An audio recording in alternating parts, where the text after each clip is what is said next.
cm na nga pala ito, guys. Ayan. Mas maganda rin kasi ito kaysa yung mga maninipis para hindi masakit sa likod.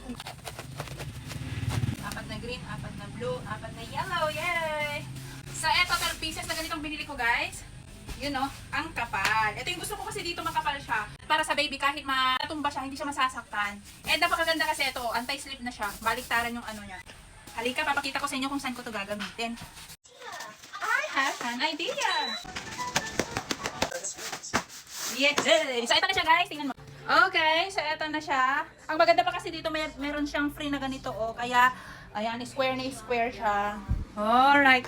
And eto, nalalagay ko na itong playpen ng anak ko. So kapag bumili pala kayo ng ganyan, guys, sakto lang yung apat na ganyan na 60 by 60. Nice! This is so nice! Wow! Happy na naman ng baby na yan! Halika na, anak!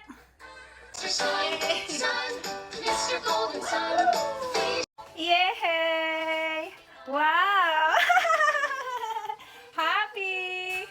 Yay! That's nice! Do you like it? You do, ha? Oh, yeah.